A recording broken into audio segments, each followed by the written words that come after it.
Voici le commentaire concernant 1 Jean, chapitre 5, les versets 1 à 5. Quiconque croit que Jésus est le Christ est né de Dieu, et quiconque aime celui qui l'a engendré, aime aussi celui qui est né de lui. À ceci nous reconnaissons que nous aimons les enfants de Dieu, quand nous aimons Dieu et que nous pratiquons ses commandements. Car l'amour de Dieu consiste à garder ses commandements, et ses commandements ne sont pas pénibles, parce que tout ce qui est né de Dieu triomphe du monde. Et voici la victoire qui triomphe du monde, notre foi. Qui est celui qui triomphe du monde, sinon celui qui croit que Jésus est le Fils de Dieu? Commentaire. Le Seigneur nous commande d'aimer. Le premier et le deuxième commandement sont d'aimer Dieu et notre prochain.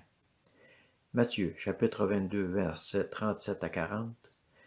Jésus lui répondit, « Tu aimeras le Seigneur ton Dieu de tout ton cœur, de toute ton âme et de toute ta pensée. » C'est le premier et le grand commandement. Et voici le second qui lui est semblable.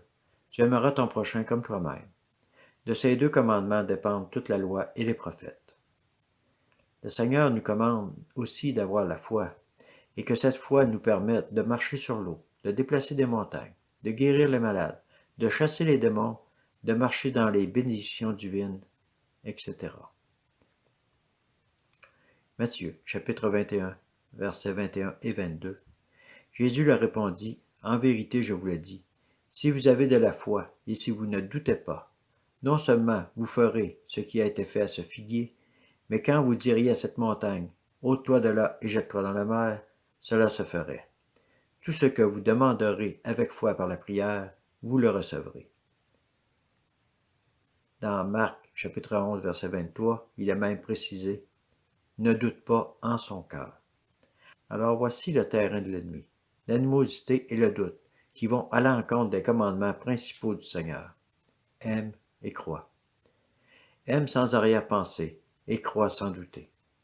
Il est vrai que la vie fait en sorte de nous déstabiliser. Mais le Seigneur a souvent dit dans les évangiles, « Homme de peu de foi, ayez foi, crois seulement. Tout est possible à celui qui croit. » Et il a aussi dit que si nous aimons seulement ceux qui nous aiment, que faisons-nous de mieux que les non-croyants? Alors marchons comme le commande le Seigneur, avec amour et une foi dans la parole qui nous dit bien que lorsque l'on découvre sa justice et son royaume, tout nous appartient.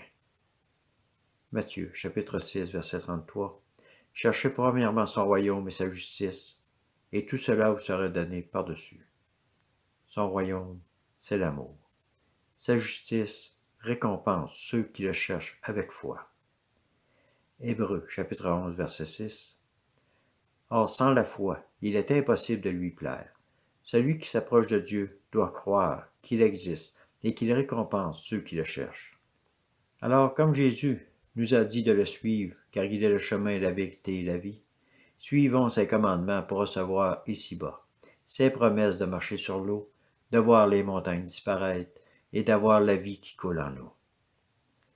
Merci Seigneur pour cette vérité qui vient faire la lumière sur ta volonté pour chacun de tes enfants. Merci Seigneur parce que tu es fidèle et que tu continues inlassablement à nous enseigner, à nous redresser, à nous former, pour nous envoyer dans la récolte d'âmes, dans ces temps qui sont les derniers. Sois glorifié, Père, au nom de Jésus. Amen.